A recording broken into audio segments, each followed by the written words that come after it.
Good afternoon. Welcome to today's meeting of CS Bars. At this time, I ask that roll be called to establish a quorum. Michael Clancy, Present. Jim Efting, George Leal, Kevin Marshall, Present. Jessica Park, Present. Linda Keller. Present. There is a quorum. Okay, thank you. We will now open the floor for public comment. Please note that all public comments are limited to 2 minutes. CS Bar did receive written public comments, which have been distributed to all the members of the committee. Ask staff to now recognize anyone who has signed up or is raising their hand with regard to public comments. Thank you. I do see one public comment. I would like to recognize that commenter. It is Todd Hill, and he'll be recognized for 2 minutes of public comment.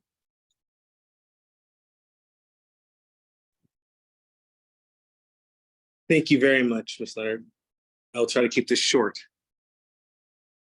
For those of you who don't know me, my name is Todd Hill. I have a case lodged that has been dismissed without prejudice with the Western Division District Court. The case number is 2:3-CV-01298-JLS-PD. The case again is 2:3-CV-01298-JLS-PD. I do again state that the case is currently dismissed without prejudice, but it is a good point to reference the following comments I have. I particularly to a school known as People's College of Law in the fall of 2019. As you're all expressly and constructively aware, the State Bar placed PCL on probation December 2nd, 2022. As of today, August 16th, 2023, I've yet to receive a complete and accurate any transcript after completing the full course of required studies at the school. My degree has not been conferred, and I've been blocked from transfer from at least 4 institutions. UC Berkeley and UCLA, which have categorical exclusions for transfers from non-ABA schools. Concord, Purdue, an online school, where again, I was attempting to apply for financial aid and was stymied by the fact that I could not even receive a transcript. And understanding that I've completed my studies and I would be taking a 2-year haircut to transfer to any other institution because all of Mr. Hill, the residency just wanted to requirements. let you know you have 30 seconds remaining. Thank you. Okay, what did you assign me originally, ma'am? 2 minutes for public comment. Okay, so is that policy?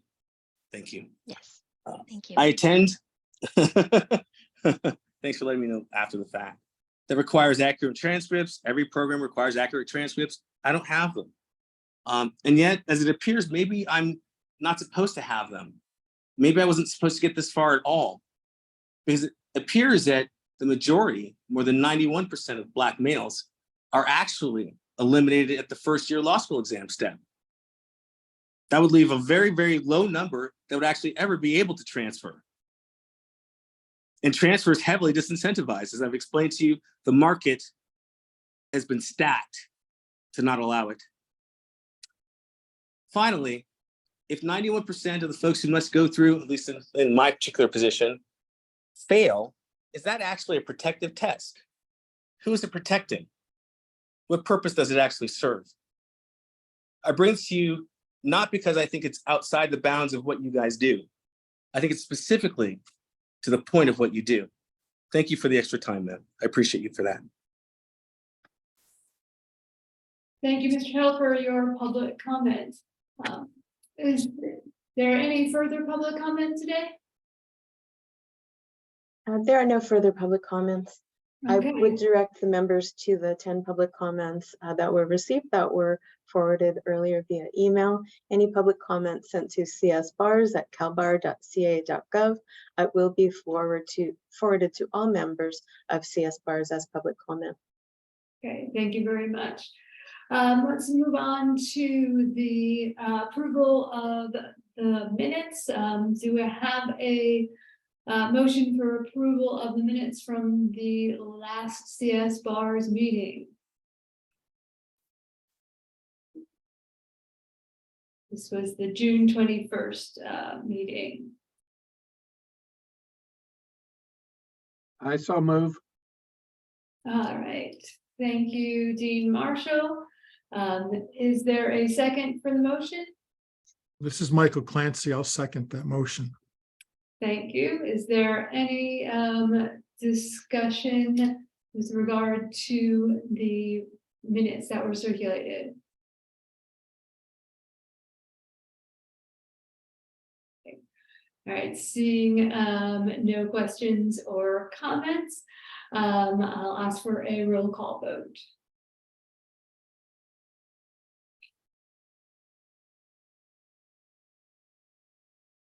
Apologies. Michael Clancy, Aye. Jim Efting, George Leo, Kevin Marshall, Aye. Jessica Park, Aye. Linda Keller. Aye. The motion carries. Thank you. Okay, so having approved the minutes, we move on to the chair's report. Just want to note a few items.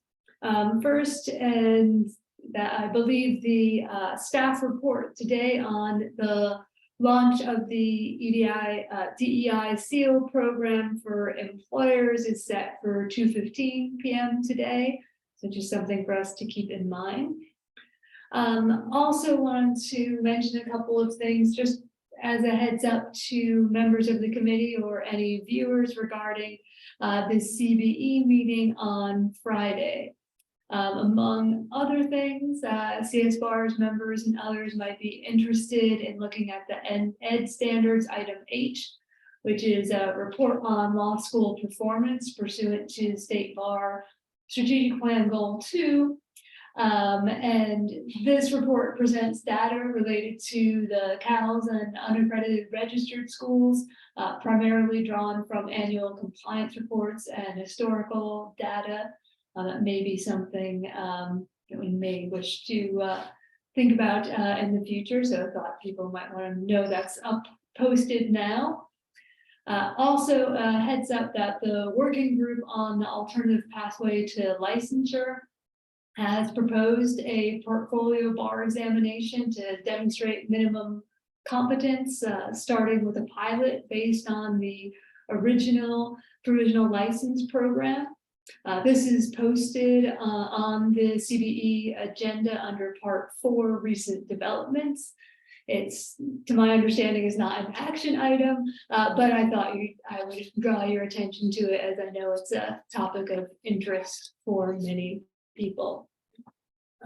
That's all I have in terms of the chair's report. So we'll move on to the staff reports, please.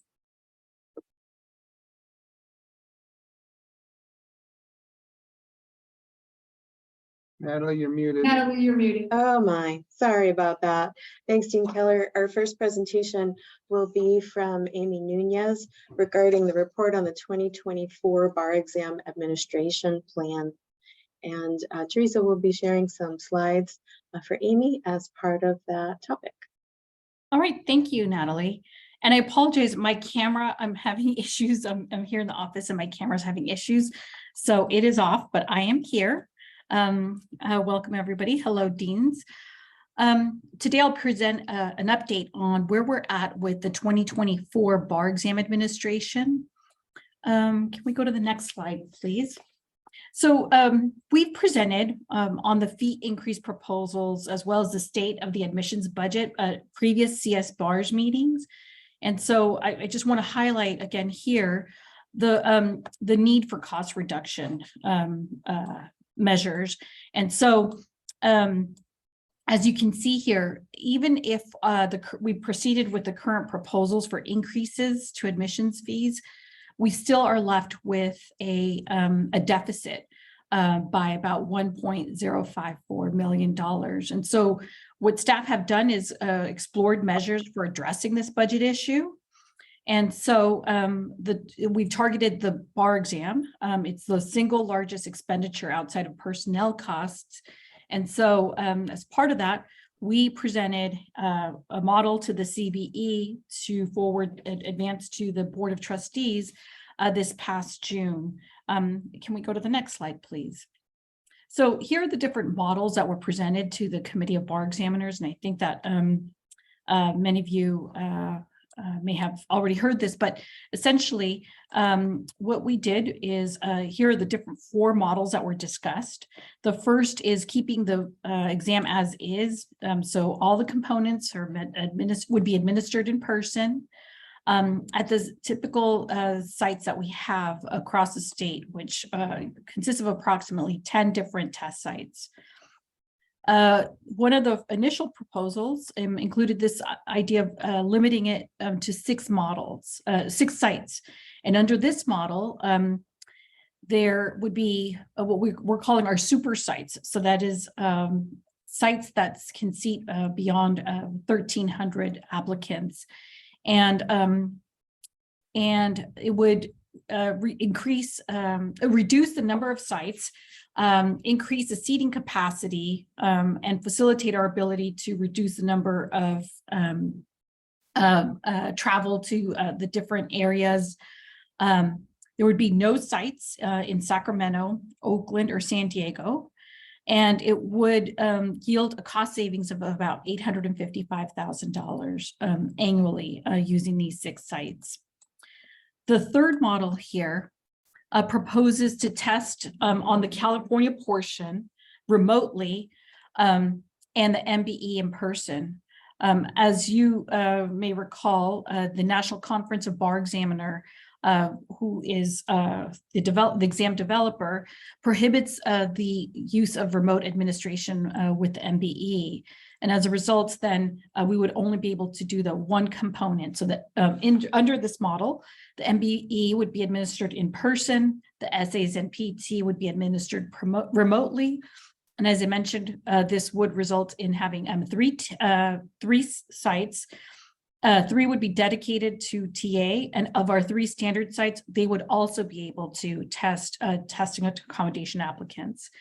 Again, this results in no sites in Sacramento, Oakland, or San Diego, and that yielded a savings of about $1.5 million. And in this last model here, the difference between the 3rd and the 4th model is that in this 4 test sites, the proposal was to use the state bar offices in lieu of other test sites. So here we have 4 test sites, 3 standard test sites that we originally mentioned, 1 TA site in Southern California, and the state bar offices in both San Francisco and in Los Angeles would be used for testing accommodations. And this yielded the highest savings, which was about $1.8 million. So in terms of the remote testing, while both of these yield a higher cost savings, one of the factors that the CBE had to consider is that they would require reorganizing the exam days, given that one of the days is scheduled to be in person and one is scheduled to be in a remote test format. We need to allow sufficient time for applicants to travel back to the location, whether it's to go to their home base for the remote testing, or leave the remote testing, leave their home base to go over almost overnight to their test location. And so the consideration here would be that we'd have to separate those days.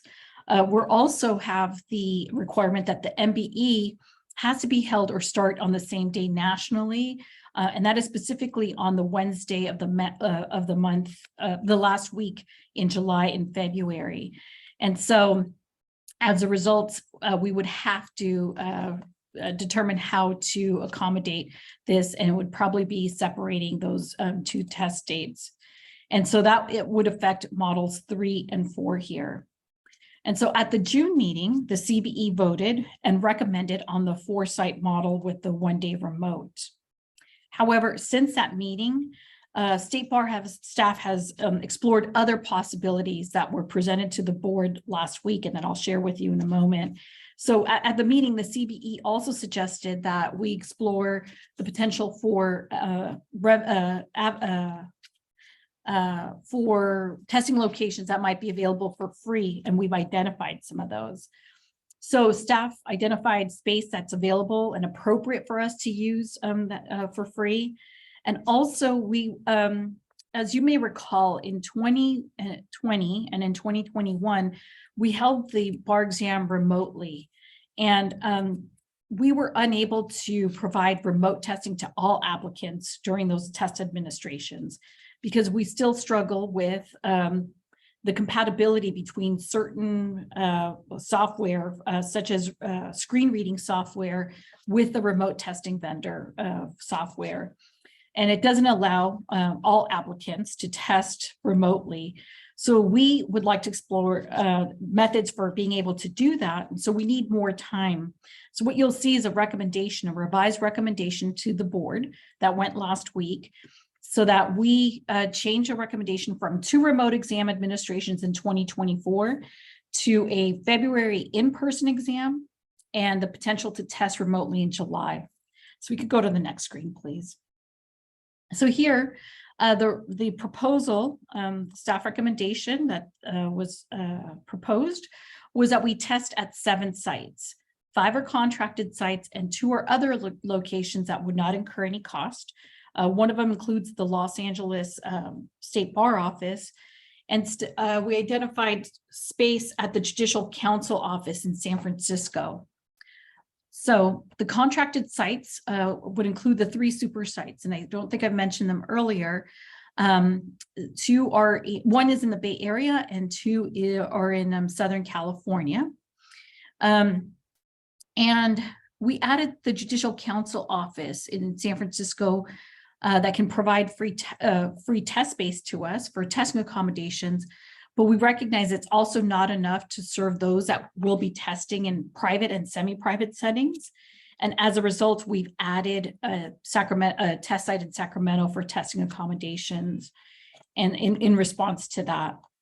So the model here, just so everybody's aware, assumes that we'll have anywhere between 5,500 and 6,000 applicants in February, and that number includes testing accommodation applicants.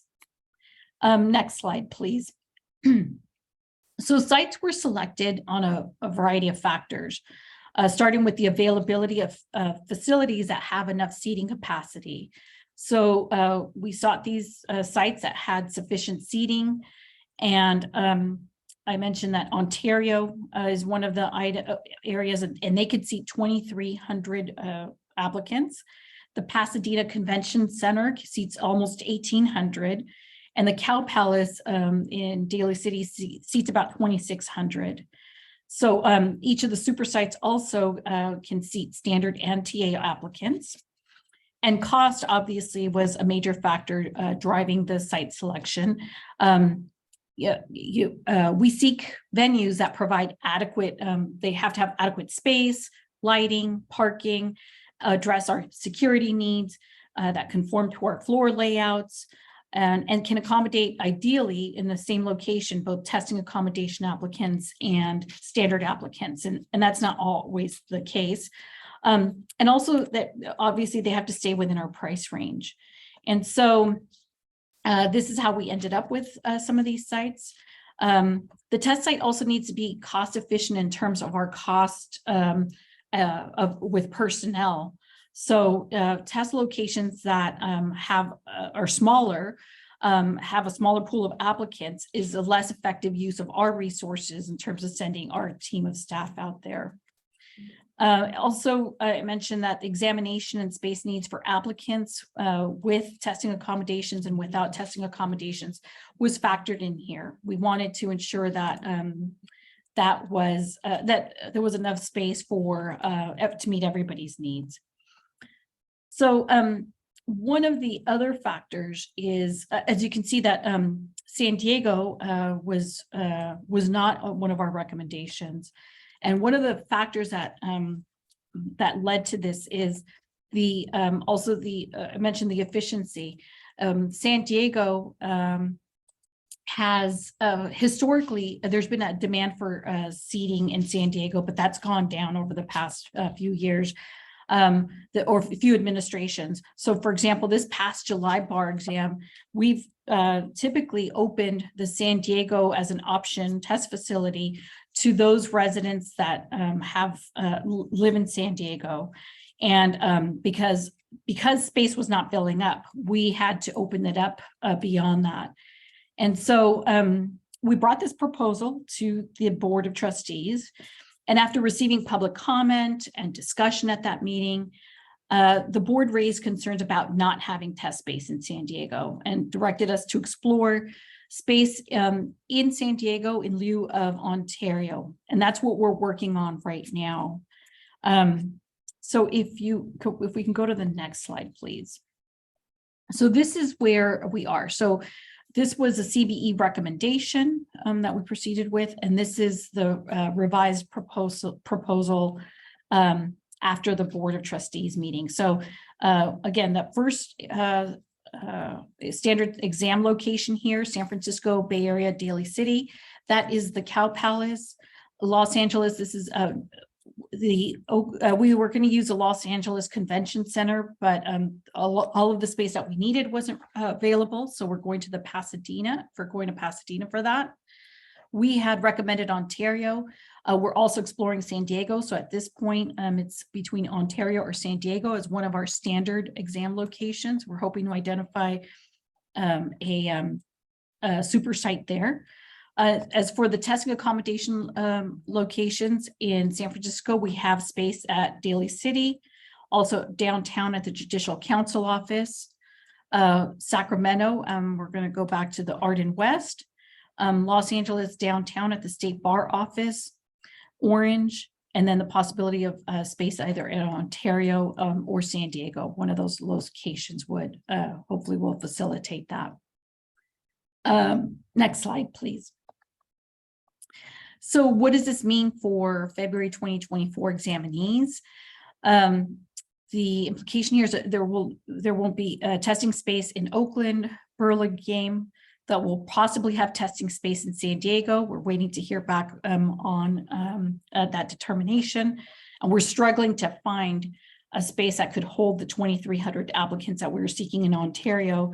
We're even looking as low as like maybe even 1,500 applicants because there's a potential that we could cap at that size and everybody would have to go to other sites, but we're struggling to even identify that. There is testing space. There will not be standard testing space in Sacramento. There is for testing accommodations. Applicants will also note new testing locations. Cow Palace, we've tested there before, but that happened a very long time ago. So I can't remember the last administration, but it's before my time. Also, the Judicial Council office is a new testing location here in San Francisco for us. And the State Bar offices, maybe some of you were aware, but for previous remote exam administrations, we did use our both San Francisco and Los Angeles offices to allow people who needed more space, needed space because maybe they had circumstances, they were living with roommates and didn't have the space. We allowed people to come and test in person, as well as those applicants who did not have accommodations that were compatible with the software. And so some applicants have used our State Bar offices in the past, but for this round, we imagine there'll be more applicants, for example, in the Los Angeles office. Some things that will stay the same. We'll have the same exam rules will apply. So prohibited items and the timing of the exam, we're going to parallel what we've done in the past. So there will be no changes to that, as well as our security standards. So our seating, our proctor ratio, how we handle our answer booklets and all of our material will stay the same. The one thing that is might change a bit is from one administration to the next. So between February 2024 and July 2024, the bar exam may have different modalities. As I started earlier, to eliminate the need to increase fees further, we are most likely going to propose to the board to test remotely for the July administration of the bar exam. And that item will be presented along with a further discussion on the fees proposal at the September board meeting. And that's what I have on the bar exam administration. I'm not sure if anybody has any questions.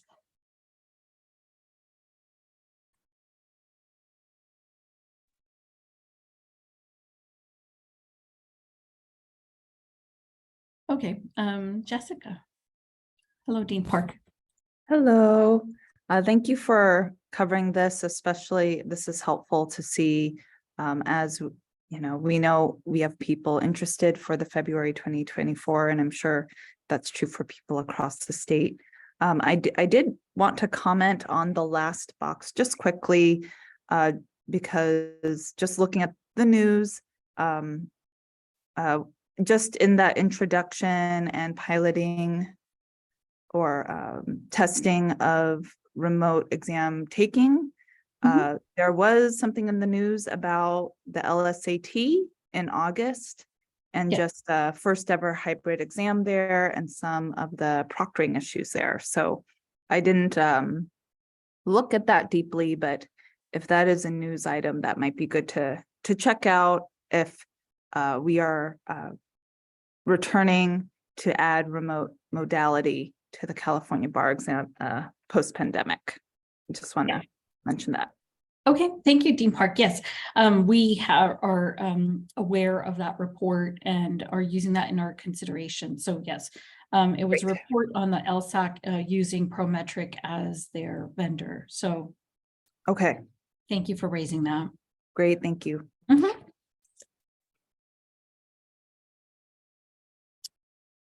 All right, any other questions or thoughts? I just have one question, just in terms of timing. I know the board gave the direction recently, and I'm sure that you and others are working hard in terms of investigating alternative sites to Ontario. Can you say anything with regard to when you anticipate a decision will be made? You know, we are trying to make sure that we exhaust all our possibilities. So part of it is just waiting, you know, for callbacks at this moment. I think we've reached out to just about every location that we discovered. And I also want to thank you, Dean Keller, for providing us with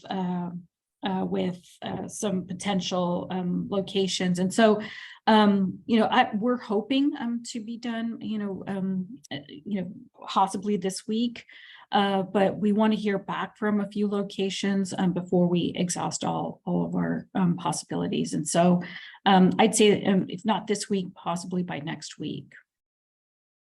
Okay, thank you. Yeah, no, I understand you can't control when, especially the bigger venues, actually get back to you and engage. So definitely appreciate those efforts.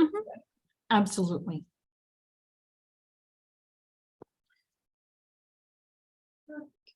Okay, thank you. All right, thank you very much. Let's move on then to the report on 2023 annual compliance reports. Thanks, Dean Keller. So we just wanted to share some information about the rollout for the annual reports and also to get some feedback from CS bars about how to proceed in terms of supporting the process. So each year in the fall, we do distribute the annual compliance forms for both unaccredited and accredited law schools. We'll be doing so again this year. The target distribution date is September 15. The reports will look similar as in prior years, with a couple of adjustments. The first one is that we received positive feedback regarding the addition of the Excel option for some of the tables. So we have migrated more of those tables from the PDF into the form. And we've also added some check boxes in that form. So if it appears that data is not consistent or different than the prior year, you'll get a color notification so that you can resolve that prior. And part of resolving those color notifications will be part of the process that you'll need to do in order to return a complete report. If those color notifications are still in there, we will return them to you to be returned back to the State Bar by the reporting deadline same as it is each year, November 15. And we'd also like some feedback on something that we tried last year. We set individual meetings with each school, and we also had study halls on Friday. I wonder if that's something that was helpful for the schools. Would you like something like that this year? And if so, did you find more value in one format versus the other?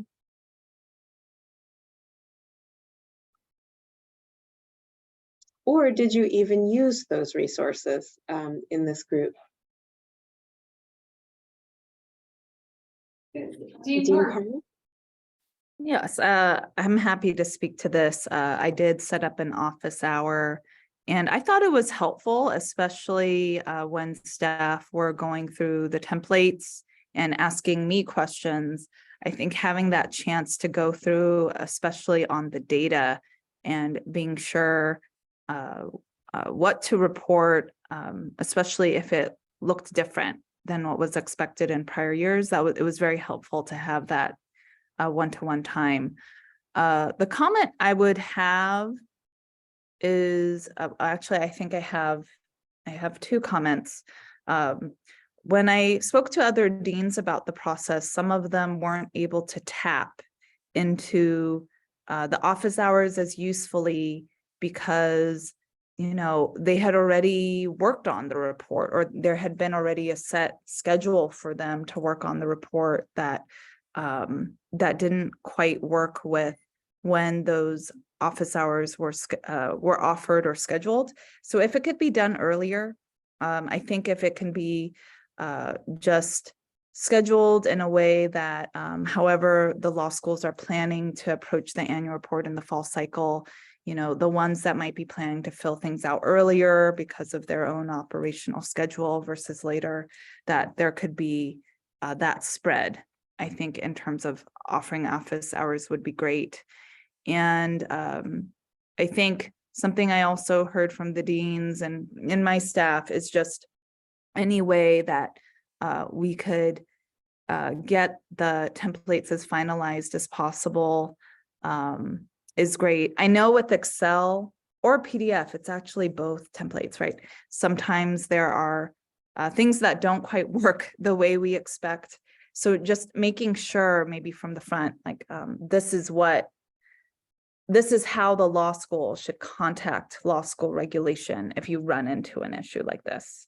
That would be extremely helpful because otherwise people guess or they don't guess the right way and they can feel upset about it just depending on how time sensitive it is for that point. So those are my two comments.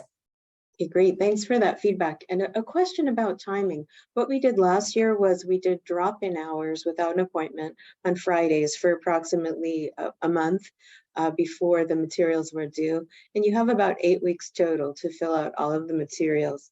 At that time, we were told that earlier than that, people might not have specific questions, but it sounds like you've gotten some other feedback. So when you say earlier, did they zero base how close to the distribution would be helpful? Yes. So some people, if they were working on, earlier versions of the template that dropped, they're actually talking with their staff right away and, scheduling other things closer to November because they think they can resolve the annual report earlier and send it in earlier. So, I mean, that actually was something I heard from another dean, and I just think it's more, I think if the target release is done, and things are finalized as much as possible, and then it's clear in the instructions how a law school would contact back, right? If Mhm.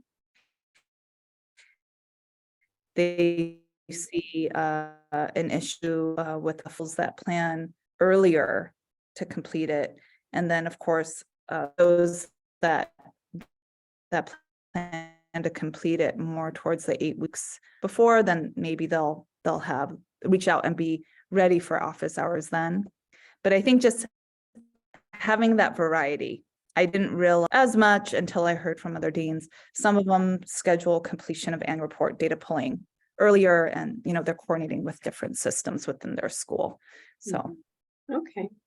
All right, terrific. And then the other new page that you'll see in the annual report is a section asking about how the law school collects demographic data. What we're doing is trying to understand if schools are collecting it in similar or different ways, and then also what possibilities there are for the State Bar to provide resources to help the schools if there are any lingering questions from students in collecting that data, or we can surmise any best practices across the schools in collecting the demographic data as well as the reasons for the attrition. So you'll see a chart related to that this year for the first time. So it's something you've always been doing. We just want to be part of the dialogue and be able to offer more support in the future if it's appropriate. Okay, I see a question from Dean Clancy. Oh, I just wanted to state that we didn't use the office hours option that was available, but I think it was nice to have it available, and I would vote in favor of, or not vote, but I would recommend that we keep that option for the future. The more support, the better. Okay, thanks, Dean Clancy. Dean Marshall, raising an Yeah. actual hand. Yeah, I would second that. Indeed, I second that. And is Friday a good day? We chose that because we found that for most schools, that's the most flexible day. Would that still be the case?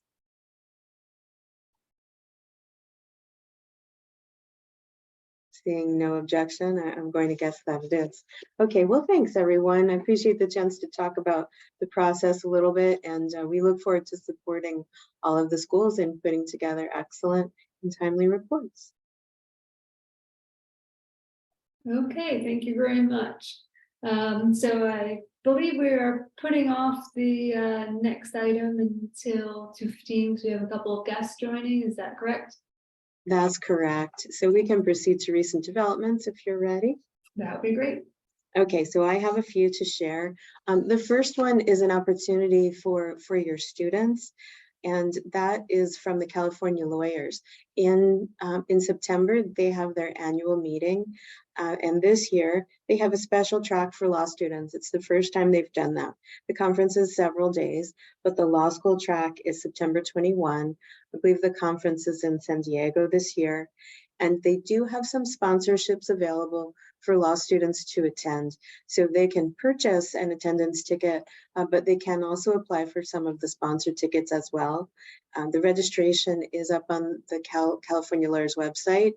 Also, the section about how to sign up for the law student track or to request a law student sponsorship on a competitive basis, that's there as well.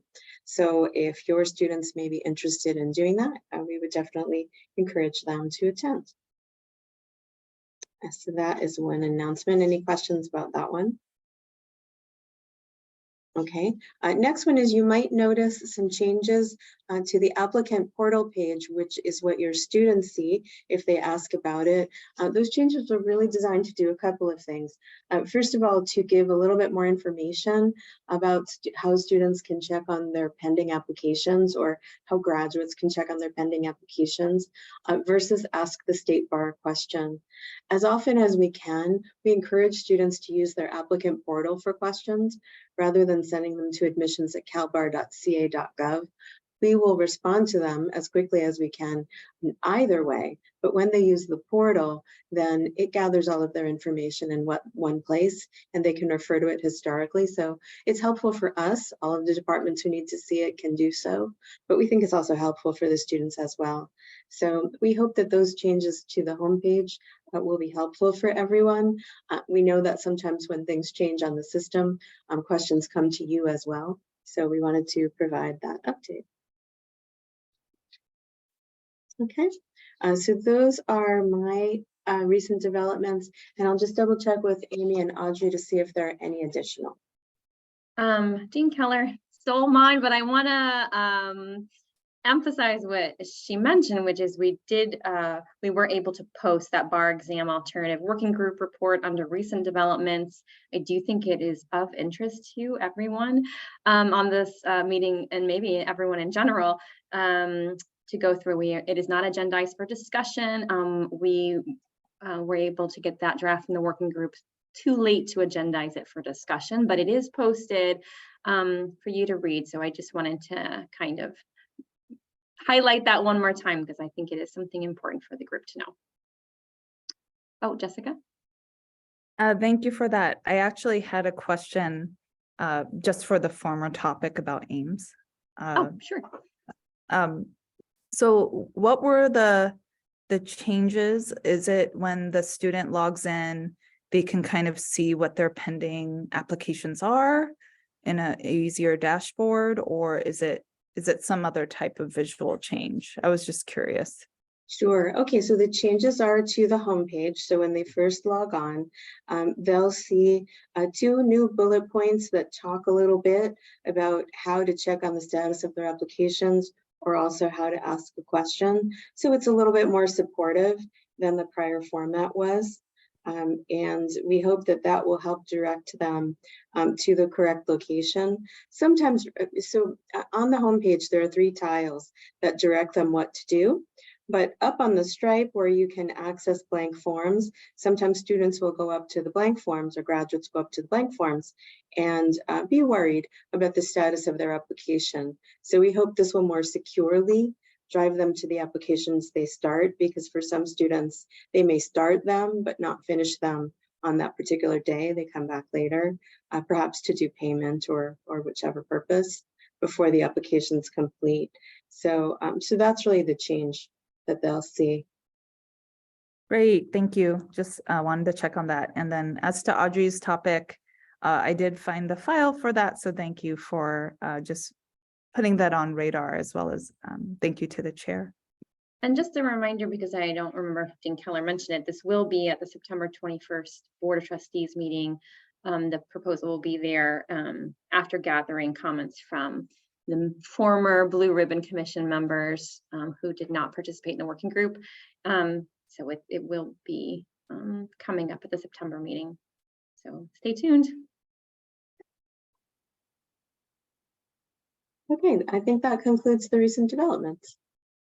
Okay, great. Thank you very much. In terms of discussion items, we have certainly have some time to start, if not finish, our first discussion item related to the pilot project for online access to state bar exam results. Well, thank you, Dean Keller. I think this is an often requested topic, and I'm glad to share with you Teresa Zelensky to give an update on some of the initiatives we have in this area. Hi, everyone. So just give me 1 second. I'm going to share a slide on this for us to talk through.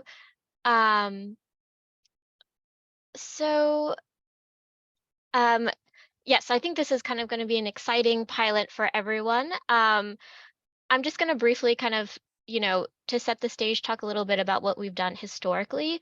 So as I'm sure everyone here is probably aware, in the past, these state bar exam results were mailed to the deans of law schools the Monday after results were posted. And, I think these pilots are going to be to try to, figure out a better practice for that. But before I kind of get into these 2 ways that we're piloting, it would be good to just sort of get some feedback from anyone here about how this former process has worked, particularly as we've kind of moved into a more remote setting. If anyone has any kind of comments on that, on issues that they've had with the historical practice or any thoughts that they have on best practices moving forward, yeah, we'd love to hear that to sort of take into consideration. But if there's none, then it's also fine. Sure, Jessica Park.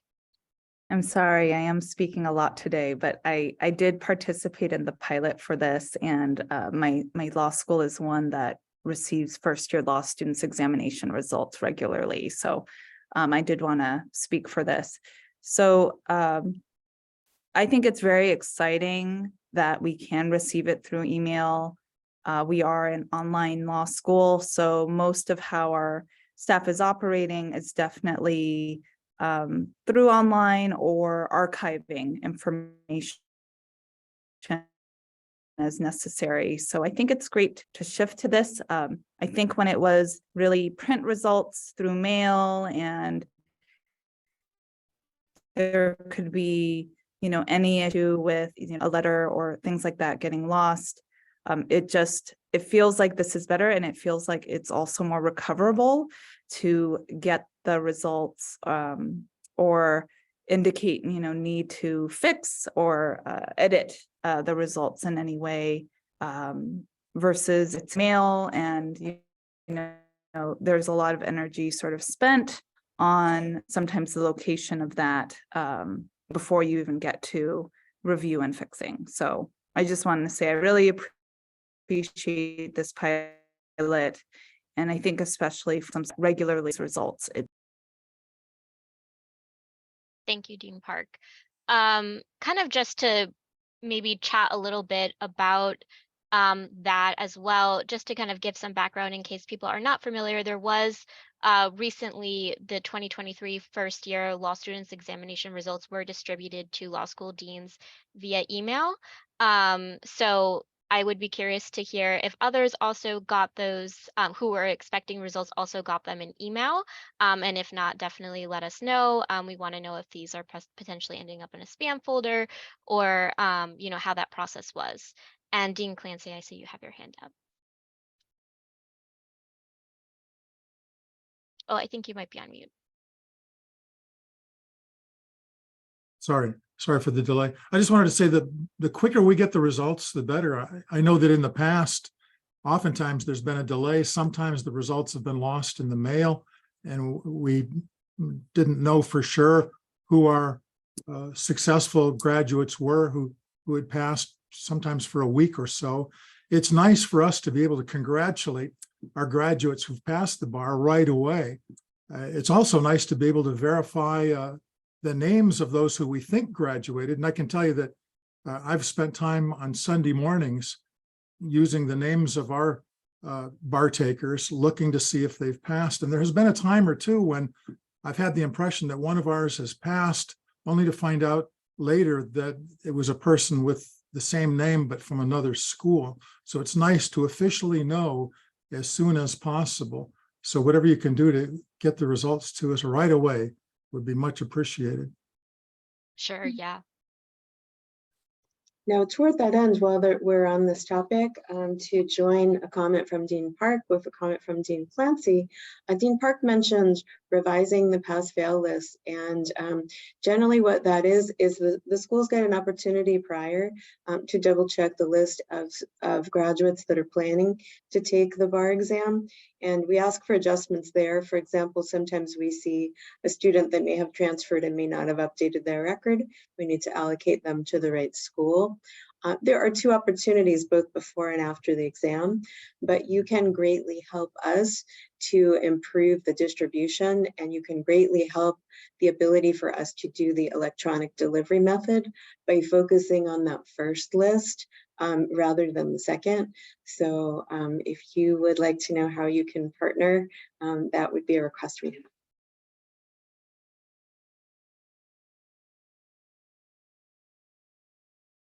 Okay, and then finally, I just wanted to kind of touch on an additional pilot, which some of you may have received emails about already.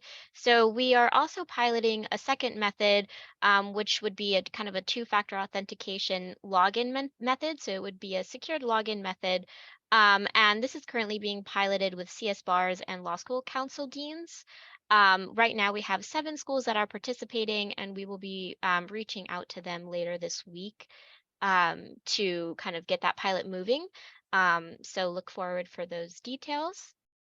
And yes, Dean Clancy. Is that a new hand or is that the same hand? This is a new hand. Oh, okay. And it goes to the topic that was mentioned a moment ago by Natalie regarding the allocation list. We do go over ours, but there are times when we see names on the list that identify to a number of different students. We have students, in other words, with the same name. Smith is one of them for sure. Jones, Kim is another name that many of our students have. Sometimes they have the same first name. It would be helpful if we could get the last 4 of the Social Security numbers with the allocation list, or possibly date of birth.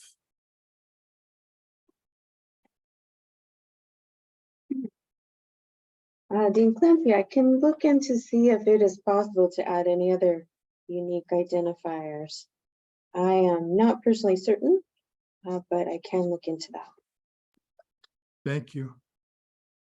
I do want to, I had a question about additional pilot tests for state bar exam results, but before I move on from Dean Clancy's comment, I've noticed for certifications for students that one of the things a student sometimes has to fill out is an admissions file number.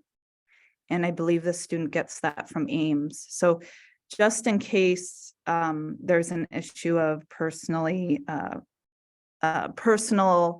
information that's very sensitive to add to lists, maybe another proxy to that is the admissions file number, because it won't be as personally, it won't be personal, sorry, I'm stumbling, personal information that is as sensitive. And to just go to the additional pilot test for state bar exam results, I wanted clarity because the baby bar result bullet above. So this additional pilot test for state bar exam results, where there's going to be that 2-factor login, this is just for California bar examination, like looking towards getting results from California bar examinations, or is it for both first-year law students examination results and California bar examination results? So Natalie can correct me if I'm wrong, but I believe right now we're just looking at that method for the California State Bar results. And then we're going to see which method makes the most sense in the long term. And we will discuss results at a future meeting. Okay, great, thank you. If there's a couple of questions that I think would be great to get feedback from this group as well, particularly if we move to have these results in an online fashion. How many years would it be helpful to keep these files online, for example? And I'm curious if there's any thoughts about who the contact would be to receive these results, whether, if we're going with the login method, that might require a phone number, or with the email, that will require an email. Particularly if this goes through many years, that contact would need to be updated. And so I'm kind of curious if there's any thoughts about those two pieces as we think about moving this into a digital format. Sure, Dean Keller. Thanks. So with regard to the number of years, so looking towards the future, obviously, if we're expecting to be verifying and calculating the NPR based on a certain number of administrations around the 5 years, certainly we want to have access to all of that in case we need to go back and double check any information. In terms of who has access, or who is the point person. I mean, if the concern is people will leave and then we won't have access anymore. I mean, I think there are various ways we already deal with that when we are getting the paper copies, but if I, one suggestion that I would offer is, we're already expected to report the registrar and the registrar's contact information to, keep that up to date. So that might be, one way that might, alleviate some of those concerns is to use a point person who you're already, tracking contact information for. Yeah, I think that makes a lot of sense. So Dean Keller, a couple of questions about that. The challenge for us with the registrar is that many schools will give an evergreen email for that. And so it just may not be something where we can know for sure exactly who's getting the results. And so that's more challenging. What can we do to be more supportive if the dean is the distribution point? First of all, to make sure that you notice it in your box, and then also to have a plan to store those even as personnel changes over time. Right, yeah, I mean, in terms of the registrar, I mean, certainly if that's an issue, if people are just using, registrar at law school. Right. There could be a request when you're asking for the registrar contact information to, use something else or to provide both the, generic and specific email so that, if it's being sent or copied to both. But, in terms of contacting the deans, I think, just one way to do it would just be to, require confirmation or to track whether someone has logged in within a reasonable period of time. And then, if the concern is that it's going to spam or something like that, following up with, a quick call to just make sure that it hasn't gotten lost in the shuffle might be one way to go about it. But I would predict that most deans would access it pretty quickly, so that might cut down on the amount of follow-up that would be necessary if you have a way to track that. Okay, and I would encourage all of you to set a good leadership example at your school about where the materials will be stored so that the school can find them in future years. You can help us more than anyone in doing that and maintaining those at schools. Thank you.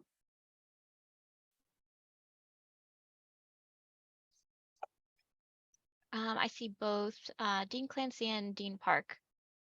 Do you want to go ahead? Dean Clancy, why don't you go ahead? Oh, I just wanted to suggest that it'd be 2 points of contact, the dean and the academic dean. Having the academic dean be a point of contact would be a fail-safe in case the dean doesn't see the information come in. Is that possible that it'd be 2? That's something we would have to look into. The issue right now is that we don't have a reporting structure for the academic dean, so it would be an increase in effort and cost to add something like that. So that would be something we would need to weigh. And an increase in effort on the part of the school to keep that updated as well. A challenge is that the names of the positions are different at different law schools too. So it can become challenging to figure out whom to identify. But alternatively, a dean, for example, could set up a forwarding rule that might assist with something like that as well. If we could tell you for sure what the subject line would always be for this type of mailing. Or we might brainstorm other solutions. So I'm going to take that down as a need, being sure inside the school when the distribution isn't accessing it quickly. Thank you. Thank you. I did have a comment about just the 2-factor authentication. And I think I'll start that with a question. With the 2-factor authentication, is the only way for that to be sent a mobile phone number, or are there other types of contact information that can make the 2-factor authentication work? At this point, it's probably too early to say, but that's the sort of thing that we'll explore in the pilot. Okay, no, I appreciate that, because that was one thing, a logistic on our side, just maybe not everyone has a work mobile phone number, or maybe their work phone isn't set up to receive two-factor authentication or text. So I'm glad it's going to be explored in the pilot.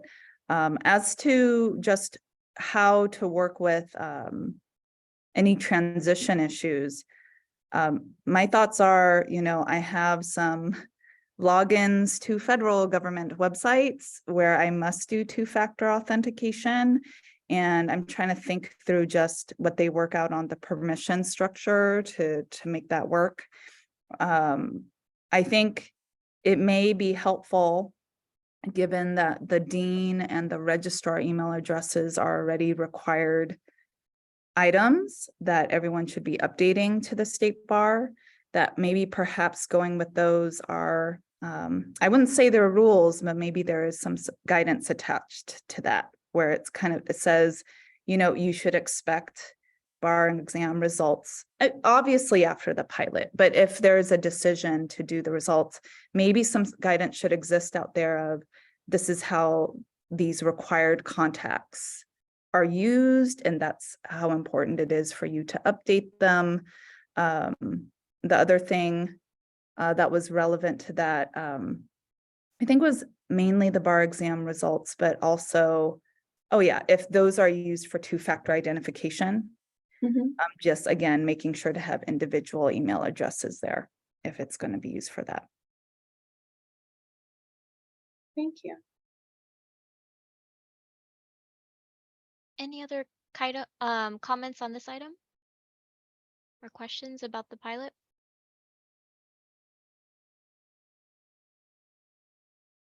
Great. Well, we're really excited about this, and yeah, we will be reaching out to those who decided to join the two-factor authentication pilot this week, and we will be providing more results about these pilots in a future meeting. Theme Park, was that a new hand? Oh, no, it wasn't. I will lower it, but I did remember one thing that I forgot. If you're going to create that guidance about how these contact email addresses are going to be used, you can also put the thing about how to make sure state bar emails don't go to spam. Those are really, if you know what the email address is that's going to be used to forward the results, maybe telling people, put that in your address book, because from now on you're going to get past results from there. Thank you. Sure. That's a great idea.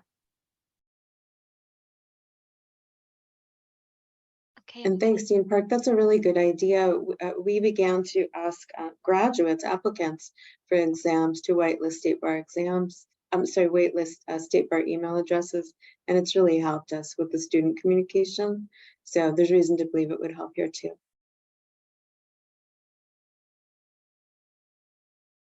Great. Okay, I'm gonna stop sharing this now. Thanks, everyone. That was a helpful discussion, I think.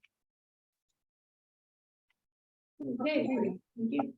So Dean Keller, we're a little bit before 2:15, but our guests are here. I'm going to ask them to raise their hands if they feel they might be ready to start the discussion just a little bit early. That sounds good. On the DEI SEAL program. Okay, great. So I'd like to introduce Elizabeth Hahn, the director of our Access and Inclusion program, and Danielle McCrae, a senior program analyst also in that office, to talk to us about the new DEI SEAL program. Thank you, Natalie. Hi, everybody. It's really great to be back with the folks at CS Bars again. We really appreciate all of your helpful feedback on some of our past initiatives. And so we're really pleased to talk with you today about our DEI Leadership SEAL program. We're hoping to introduce it to some of you and tell you how you might participate, and also get a little bit of feedback on how we might improve it and make it more useful for law schools. So I'll turn it over to my colleague, Danielle. Great. Thank you, Elizabeth. As Elizabeth mentioned, my name is Danielle, and I am a lead program analyst in the Office of Access and Inclusion. And I have a PowerPoint deck that I will share. And can you all see that okay? Great. All right, I will get us started. And actually, before I jump into the nitty gritty, wanted to give you a little bit of background, and I apologize if this is redundant or information you already know about the Office of Access and Inclusion. As a reminder, our office administers the legal aid grants to several different nonprofits, some of which are law school clinics that provide free legal assistance to indigent Californians. And our office also leads much of the State Bar's work on improving DEI in the legal profession, and we work closely with the Council on Access and Fairness for much of that work, including this program. And as Elizabeth mentioned, we're bringing this to you today, both to give you an overview of the program in case it's interesting to you all as employers, and also to gather feedback on how we might be able to market this program to or put this program in front of law students as we continue to develop it. So at a high level, the DEI Leadership Seal program is a program that allows legal employers to receive an actual seal. It was on the first slide here on the right, a little seal that demonstrates or recognizes or indicates their commitment to an implementation of DEI best practices. And those are DEI best practices as identified in the State Bar's diversity report card. So the program goal is to recognize those California employers who publicly commit to and implement those best practices. In developing this program, we had several different focus groups and interviews with stakeholders across sectors. And some things that we kept in mind when developing this program is we wanted something that prioritized diversity, equity, and inclusion, something that incentivized both that commitment to and also action on these DEI best practices. We wanted something that over time will require employers in the program to continually evaluate and improve their DEI practices.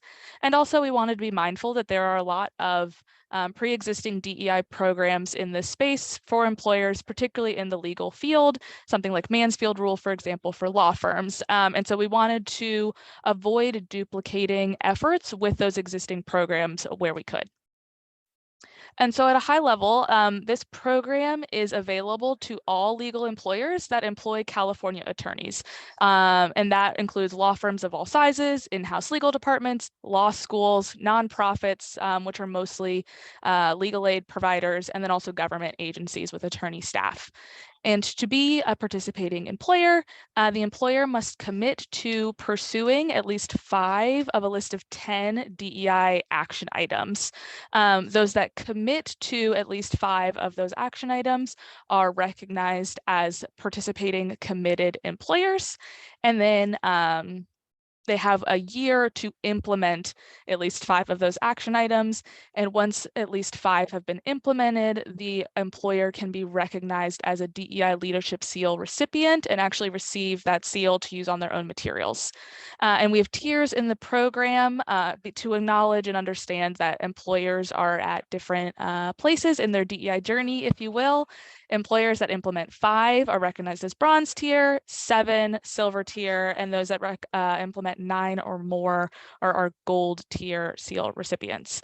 And so in future years, the list of action items will change and become more ambitious. And again, that is in that spirit of continuous improvement and wanting our participating employers to keep working on their DEI as an employer. And so I wanted to take a couple minutes to walk you through what these 10 action items are that we are asking employers to commit to and implement as part of this program. And I'll flag that these first 2 are required. And so regardless of the tier that an employer is pursuing, at least 2 or the 2 of those 5 or 2 of those 9 or 10 need to be these 2. And they are commit and collect and maintain demographic data on the attorneys and staff that they employ. And then to demonstrate that implementation, we ask them to upload a description of the demographics data collection and analysis process. The reason we asked for a description of their data collection and analysis process is at this time, the State Bar does not want to collect that actual demographic data.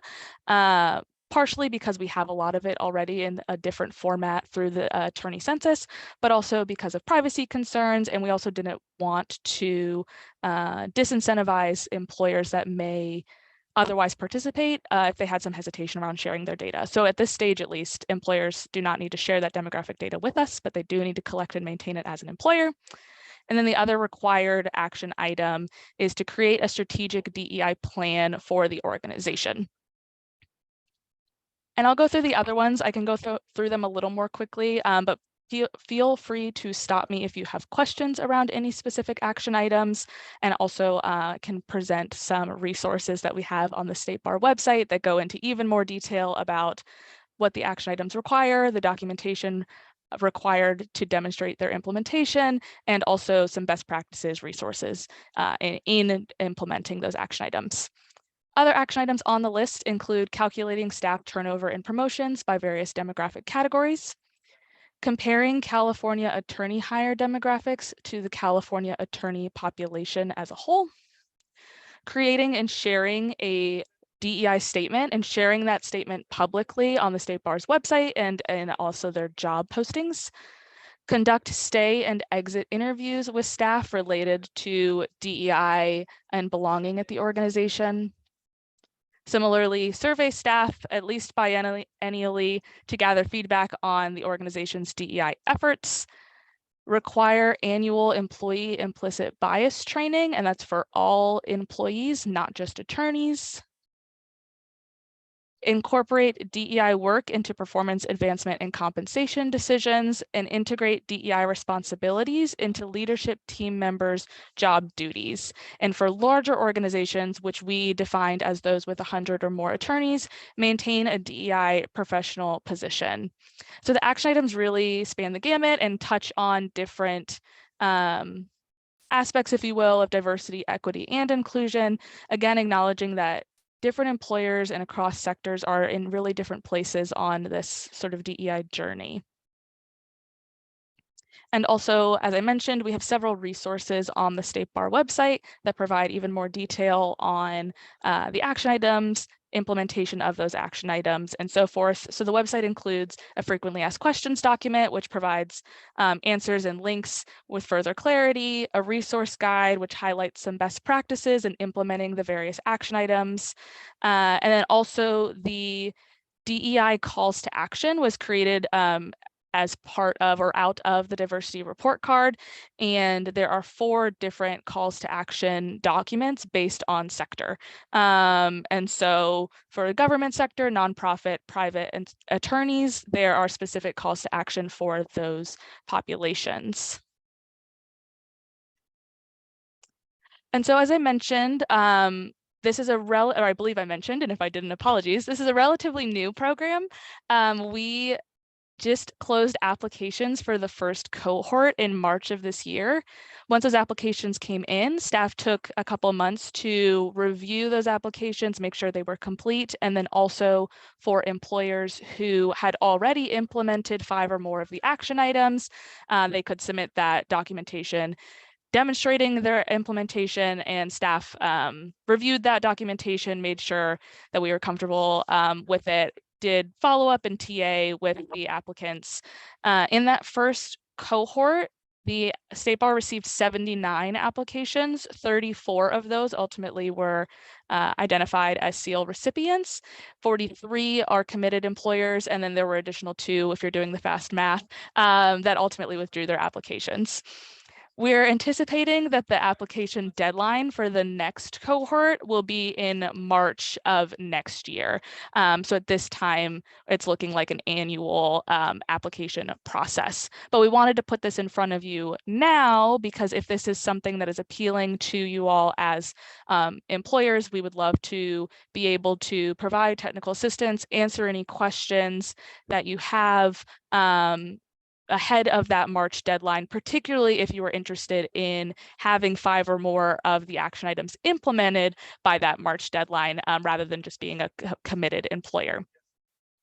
So if we take a look at the applications that we got by sector, you'll see that the majority of them came from the private sector. Those are primarily law firms. There are a couple in-house legal departments, but the vast majority of those are law firms of various sizes.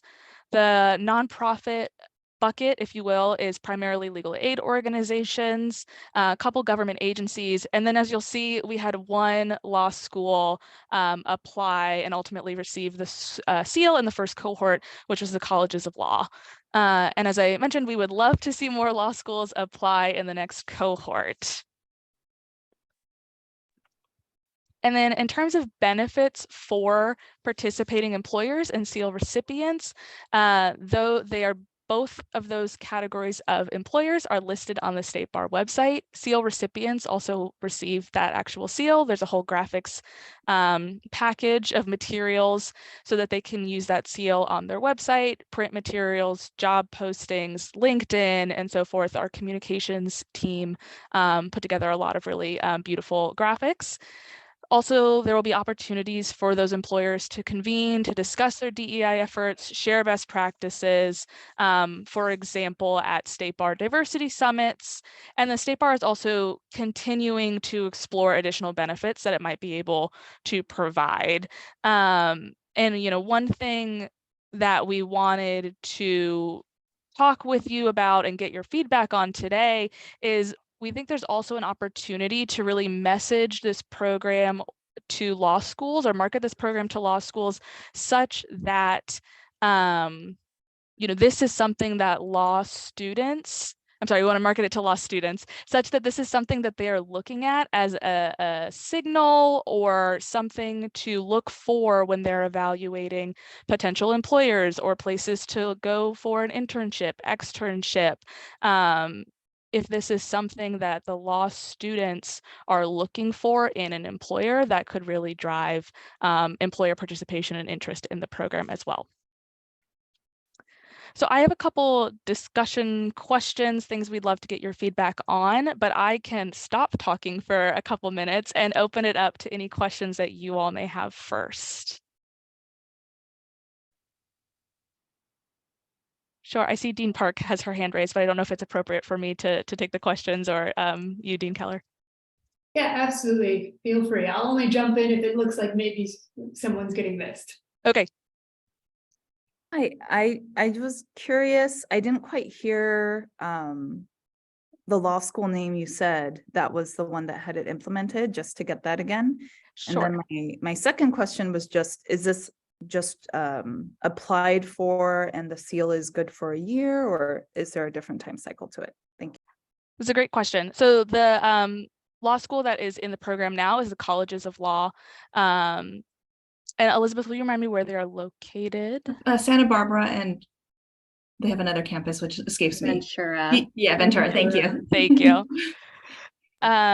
Yes, and then to your second question on the timing. So that is something, frankly, that the State Bar is still working through, but what we are leaning towards or kind of percolating on right now is that the action items will change every 2 to 3 years, again, in that you know, model of spirit of continuous improvement, being better and better over time, or doing more and more over time in this space. And so the seal, I believe, would be kind of valid for the time until those action item list changes. Okay, so like potentially the seals will have kind of expiration period. Yes, yes. So we would not have folks, you know, get the seal. Oh, I'm sorry. Sorry, I might have. Yeah, I believe so. I think your question was confirming that seal recipients will not, that the seals will have an expiration. And yes, they won't be good forever. We're still kind of shoring up how long that expiration period will be. That's not yet defined, but yes, there will be an expiration point. Great, thank you. I just wanted to check on that. Of course. Okay, I'm not seeing any other hands, so if you'll indulge me, I would love to jump into the questions that I have for you all. The first is, are there any additional benefits that would be attractive to law schools as employers that you know think the State Bar should investigate?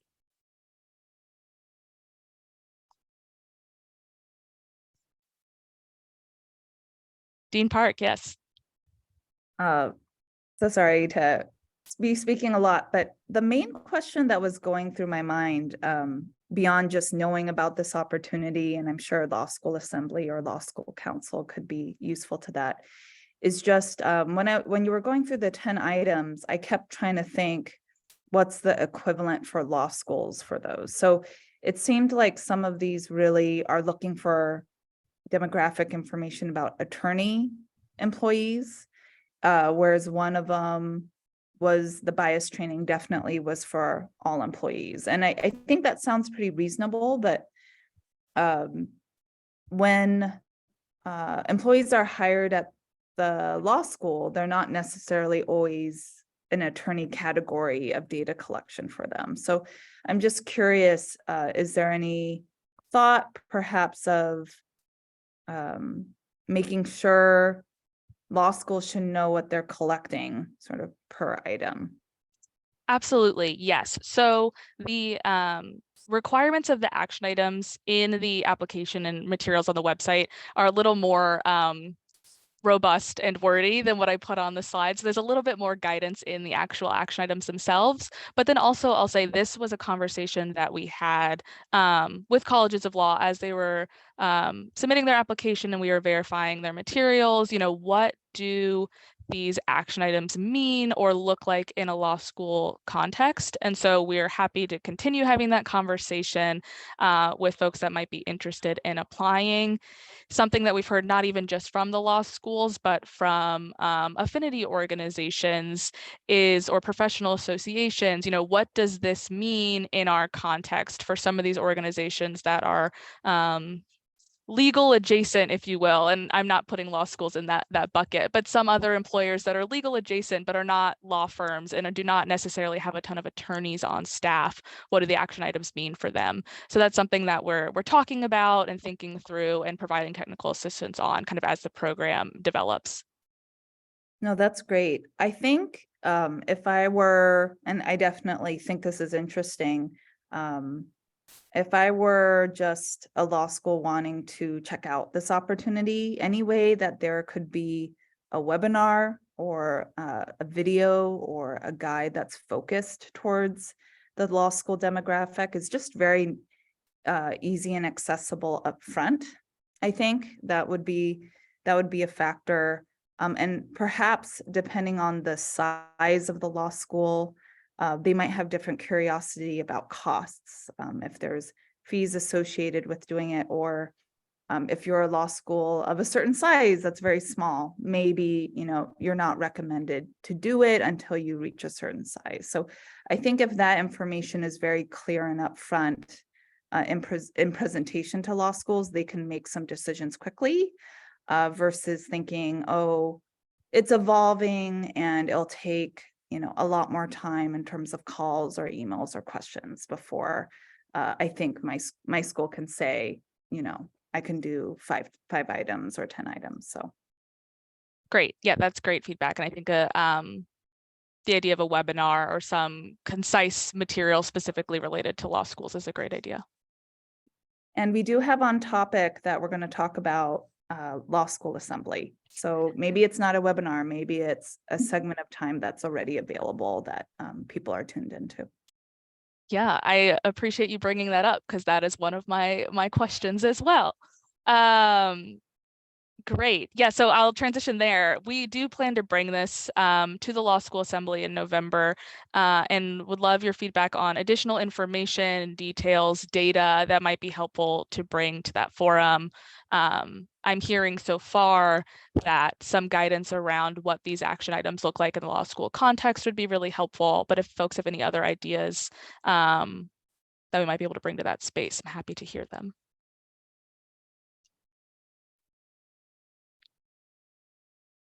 I think Natalie was first, but I don't know if she would like to defer to Dean Keller. I'll always Tony. defer to the chair. Thanks. One suggestion I had was, you mentioned the idea that, an institution would be committing to certain action items, and then a couple of years down the road, it'd be like, oh, no, actually, those aren't good enough. Now you've got other ones that you have to comply with.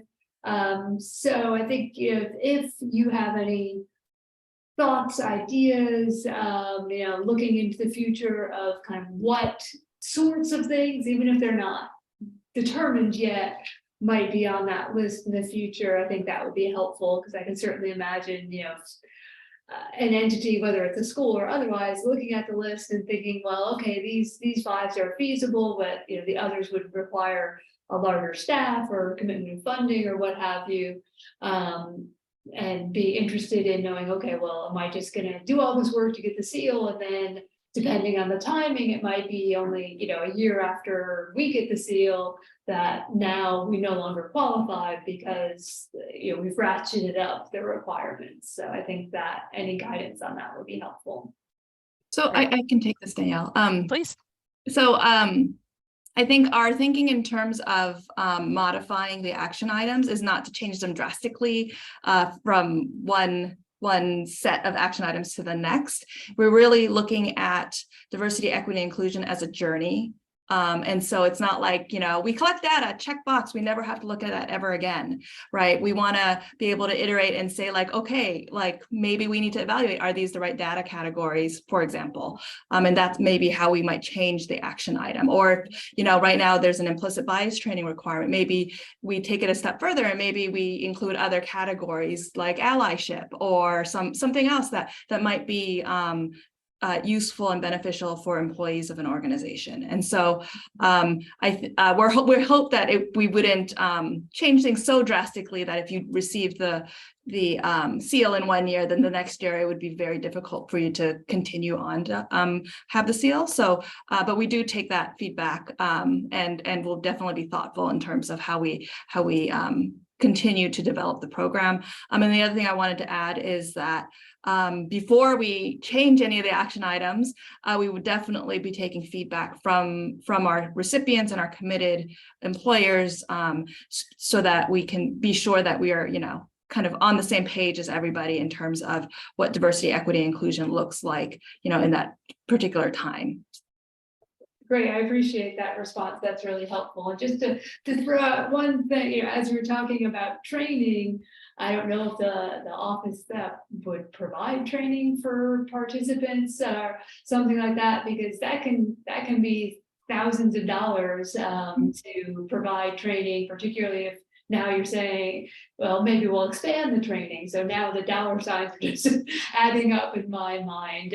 Not that it's not important, but I can imagine, particularly for the smaller schools and other smaller entities, that would be an issue. So if there are any ways that sort of thing could be supported, that would be helpful. Great. I see Dean Park's hand is up. Yes, my hand is back up. I just was wanting to mention with the training, I noticed that the state bar had provided its attorney licensees a training at the site. And, yes, one thing that I've learned from the accreditation world too is, if there's an online tutorial to get trained for preparing for accreditation, sometimes you can get a certificate out of that. And that type of certificate, or what percentage of the employees, the attorney employees, sorry, let me correct that, have taken that available training, that might be a useful thing to, because we're all definitely looking at different sources for DEI training or how it can evolve. Maybe that can be an easy way to point to something that's already available, should be already available to California attorney licensees, but the law schools can quantify, or sorry, legal employers in general, they can quantify what percentage, I think, of their attorney employees have taken it, maybe different things like that. I did want to also mention about the idea of what the chair mentioned, that there's these goals that can be adjusted across the years. You know, I'm enough of someone who has been educated in DEI at my institution to sort of understand, you know, with DEI, that's actually, there's many good milestones, right? Where, you know, we're all at this certain stage of maturity, but we want to strive to, you know, this higher stage of maturity later on in that journey. But for some people that may not already have taken that or know about that, they can feel like that's a moving target rather than an evolving target. So I think definitely in presentation of this, yeah, just talking about, you know, the vision behind the SEAL program and what healthy evolution looks like, and that it's part of what's expected within, you know, reasonable parameters. I think that'll be very helpful to hear upfront, because I think later when you hear, oh, these targets adjust, you know, if you don't know why they're adjusting, you can end up feeling like, oh, it's moving targets, and I don't want to, you know, sign up my staff for moving targets, right? So that might be just one thought towards presentation. That's great. That's really helpful. Natalie, I wanted to ask, I know your hand is not raised anymore, but I just want to make sure we don't lose that point. Sure, thanks. Okay, I had a couple of questions. One is this: for the accredited law school participants, they are in the process of a transition period where they're beginning to create specific DEI plans at their schools under Rule 4.160C. So if a school was interested in learning more about this program to see if it could be part of their plan that they'll be reporting about in November, that will certainly be prior to the next closing period. But would they be able to meet with you to see if there could be a proof of concept for them to pursue so they could determine whether they'd like this to be part of their plan? Yes, absolutely. So let me move, I can go back to discussion if there are other questions. But if folks are interested in applying or just talking more about the program and how it might fit within your organization's DEI goals under that rule or otherwise, please feel free to reach out to the DEI Leadership Seal email inbox. That is DEIleadershipseal@calbar.ca.gov. And we can set up a meeting, have some time to think through, provide that technical assistance and guidance as you think about the feasibility of implementing these action items or participating in the program. Other kind of next steps or calls to action here, if you will, if this program may be of interest to your students, if you know you get a sense that students are looking for some indication of an employer's commitment to DEI, please feel free to share this program information in the program website with your career services staff or directly with your students. As I mentioned on the State Bar website, there are several different resources, more information about the program itself, but also those resource guides around implementation, also the list of employers in that first cohort. Is all on the State Bar website. And then also we're continuing, as you can likely tell from this conversation, continuing to iterate on this program and are really, really receptive to feedback from stakeholders and making sure this is a program that folks are interested in participating in and is meaningful and makes sense for as many folks as is realistic. And so if you're interested in providing that additional feedback, please also feel free to reach out. We're happy to set up a more smaller venue space to have that conversation and receive that feedback.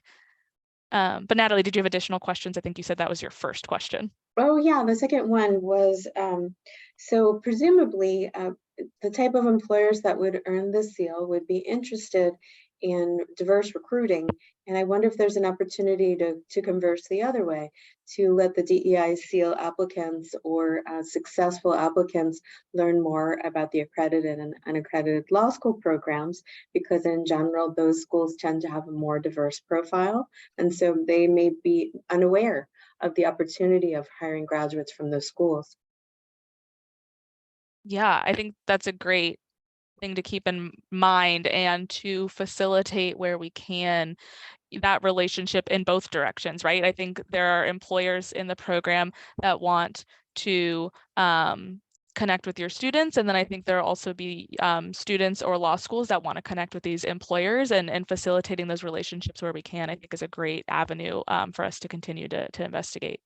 And then my final question is, would you see schools earning the seal as a good means to do that? And it turns out that the first law school to earn the seal is in fact an accredited law school. Yeah, I think so. I mean, I think to have law schools in that pool of participating employers gives the law school some visibility to those other participating employers, particularly as we work to build relationships or venues for participating employers to talk amongst themselves, share best practices, talk about how they're implementing the action items. So yes, short answer is yes. I think that could be a great avenue. Okay, thank you. Appreciate the opportunity to ask those questions, and I have asked them all. Great. Well, that is all that I had. But yeah, happy I have additional time if there are any other questions or comments. But if not, thank you for allowing me the space and time to bring this to you all today. Okay, great. Thank you so much for the information. It's definitely very helpful, and we appreciate it. I don't see any other hands, so I think we can thank you and I'll let you go. I'm sure you both have other commitments as well. And I think that brings us to trying to get some feedback with regard to the topics for the registrars meeting and law school assembly meeting. Sure, thanks, Dean Keller. They are agendized as two separate items, but we can discuss them jointly pretty easily. So just as a reminder, earlier this spring, we talked with you about the upcoming registrars meeting taking place on October 19th and law school assembly meeting taking place on November 2nd. So the actual dates come from the first piece of feedback from this group and the Law School Council. We used to have them adjacent to each other, and then sometimes people got confused about which is which, and we were asked to separate them. So there's our first evidence of taking feedback and appreciating your help. These meetings are relevant if we include the topics that you want to hear about. So the more feedback we have at both the strategic and specific level, the more helpful they can be. And each year as we've been doing this, we definitely hear in the feedback that it's becoming something that is very, very timely, and we hope to bring that again this year. With respect to the registrars meeting, the focus of that is generally a very technical focus. And based on the feedback that came from you and also from the Law School Council, we are thinking about very technical topics overall. In terms of a demo from AIMS, which is our applicant portal, we're thinking about the changes that we've made over the recent years and the things that we are piloting. The CS BARS members here know that we have two potential investigational pilots, one related to the pass list, which we talked about a little bit earlier, and another one just assessing the current status of e-transcripts and whether that's something that the State Bar could be accepting in the future. We also thought it might be a good idea to bring the public trust liaison to the registrars. You've had the benefit of meeting with the public trust liaison, and I'd like to know if you think it would be helpful for the registrars also to speak with him directly, just to understand the role of that office.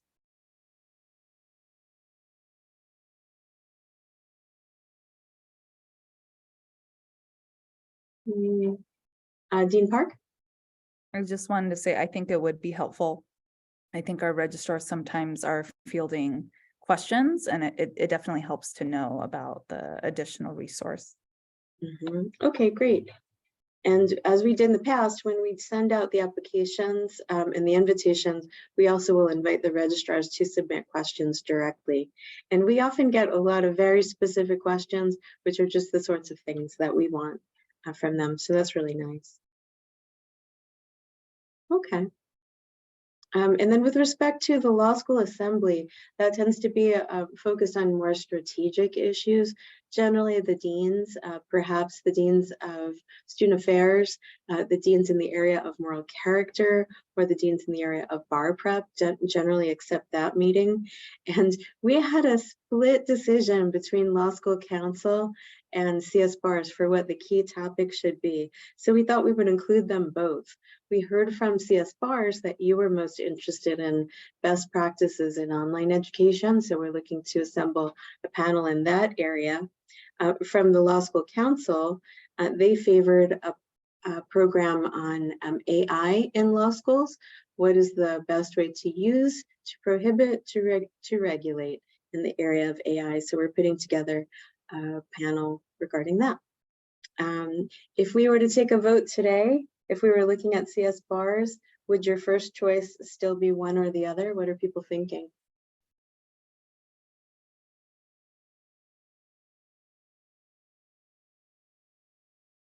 Happy to let others talk for this one. Yeah, I think I actually went the opposite way and saying AI would probably be my first choice with online and second. So I think covering both is totally in line with my interests.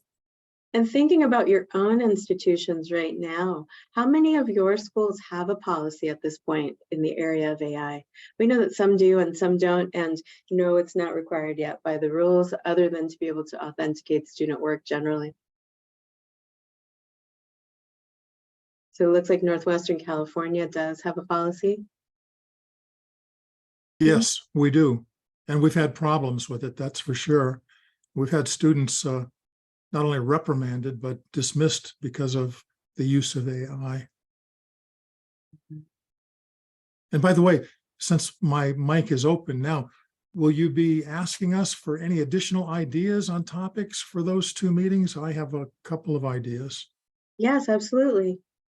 Do you wish to have me mention it now or wait until? Sure. Yes. Well, okay, my suggestions for topics would be first, a topic that we've talked about, actually two topics that we've talked about on CS bars for a few meetings, and that is records, storage of records, and of course transcripts that you already mentioned. You mentioned e-transcripts, but I think that it would be very nice to talk to both groups about what the state bar's requirements are specifically as to the storage of records, and most importantly, for how long. I've talked about this before at meetings, my concern over the fact that it appears that the state's rules indicate that we have to keep student records forever, in perpetuity. And that's quite a burden. When a school's been around for a few years, it has many records to the point where it can't keep them on its own premises anymore, but has to pay to have them stored elsewhere. And the money amount for storage can be high. So I'd like to hear specifically what are the state bar's requirements in that regard. I know that we have a rule. It's rule 4.160 sub A sub 11, but it's ambiguous, I believe.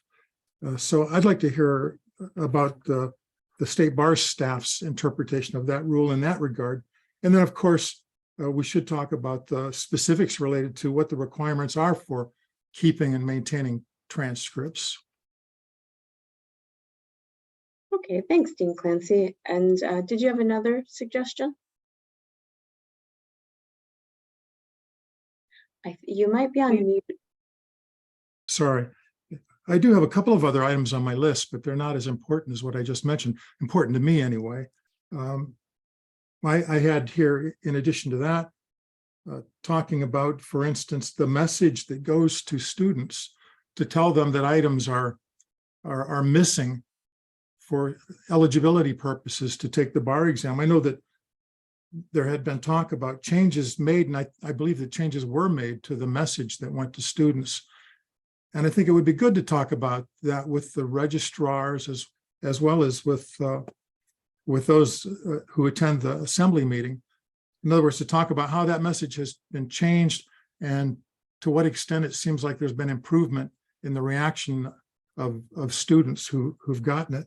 And the only other thing that I had listed here was what I've mentioned the last couple times when we've been asked for topics for these meetings, and that is the requirements related to eligibility for those who receive their first degree in law from other countries.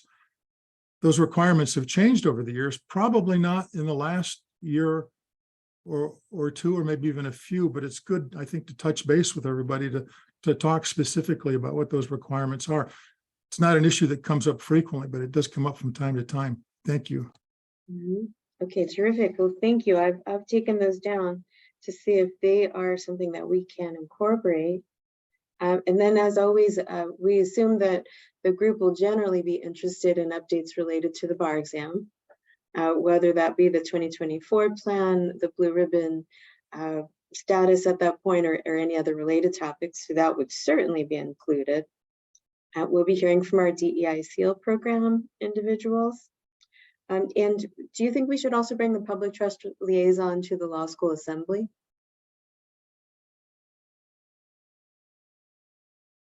Dean Park? Sorry, I think it would be great. I'm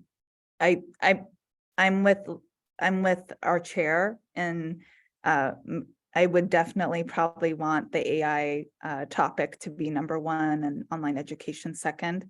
But yeah, if all the high priority topics are covered, I think it would not hurt at all to have the public liaison. And I'm sure for the registrars meeting, since I have that mic open, for the registrars meeting, I'm sure someone might ping back with it, but just annual report. If there's any important details to relay or sort of reminders about what are the available office hours that the school can be signing up for, it might be good at the registrars meeting.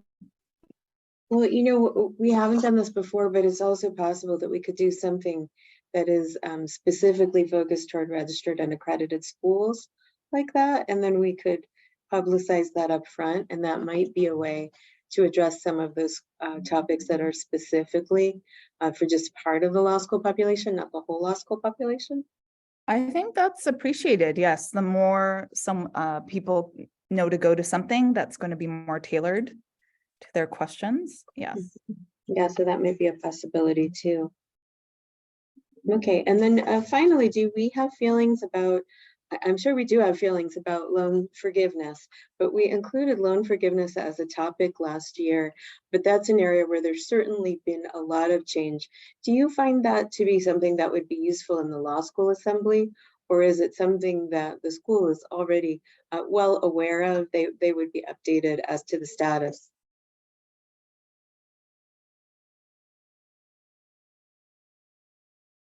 And I'm not sure if Dean Marshall's comment is related to that or another topic. Another topic. Okay. I was just going to pile on with the AI as an important topic. Okay, well, this is a change from before, so I'd like to actually circle around to that. So this definitely a sea change for CS bars. So it would be helpful to know the sorts of questions, the sorts of concerns, the things that are top of mind for you. The Law School Council had many things that they could identify right away, and I'd love to know what is on your radar.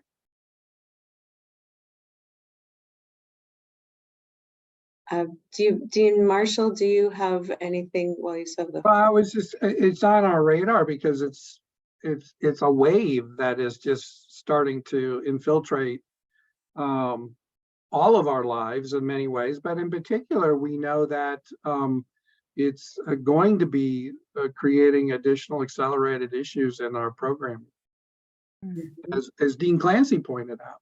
So to have some kind of conversation that might, I don't ever like using the word standardized, but have a general awareness of what everybody's experiencing and how we're going to handle this in an appropriate way, I think is valuable conversation. Okay, thank you. And then also Dean Keller. Yeah, so I was going to say, I think there are kind of two different aspects of AI, particularly, you know, the newer AI. Obviously, you know, we've all been using Westlaw or Lexis or other things that are all, you know, dependent on various uses of AI that we know how to handle.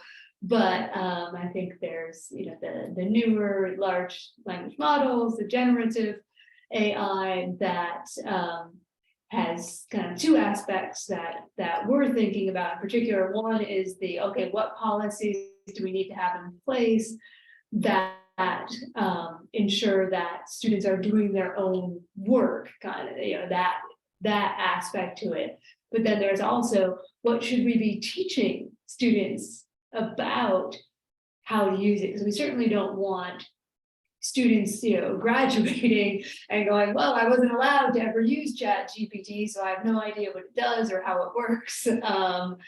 And so I think that there are definitely ways that we can, leverage new developments in AI so that our graduates also know how to use it while, figuring out how to walk the line between understanding what works, what doesn't work, the hallucinations, what's unauthorized assistance or plagiarism, what isn't. So I think those are kind of the two major aspects that I would definitely love to, hear from people who've had a chance to think about and implement and teach, more than I have to date. Team Park. Since the last time this topic has been brought up, I've gotten to talk to faculty or deans at my school a lot more about it, especially those in non-JD programs as well.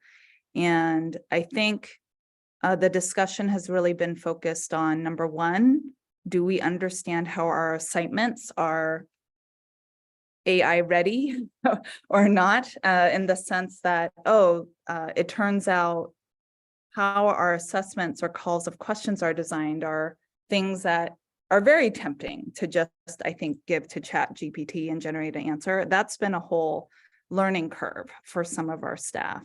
And I think that's a very interesting discussion because we might be at a whole spectrum of awareness about that topic. And it's great to have discussions so that people are more in a specific place with it.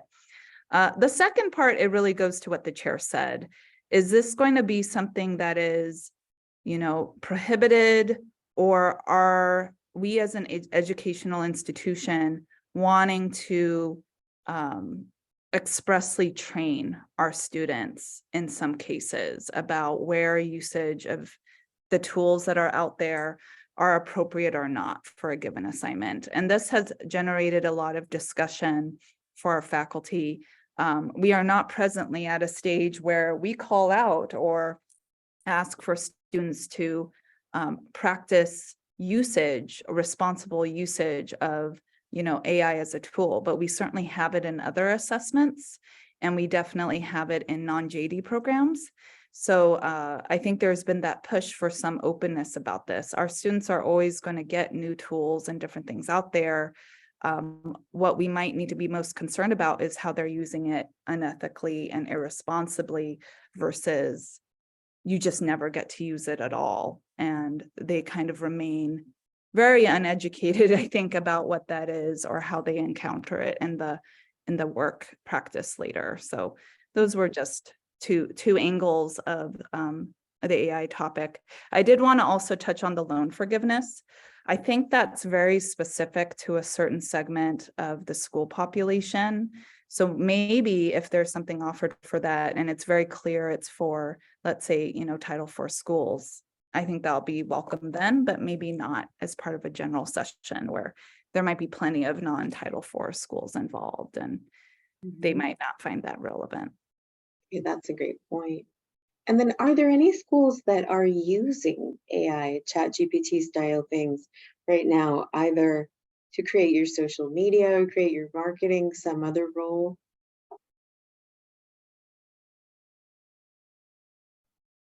No, Okay. Not yet. we're not that Give us a cutting few. edge. Okay, just curious. I Okay, do know that, I definitely have professors who are, planning on, integrating it into their classes, both as kind of a warning, looking at, making students look at what happened to the attorney who thought it was a legal research tool and not what it actually is and cited cases that don't exist and ended up sanctioned and fined for it. So that's certainly one educative aspect, but I think, yeah, we definitely have some who also want to say, well, how could you use it, right, as Dean Park put it, ethically and responsibly.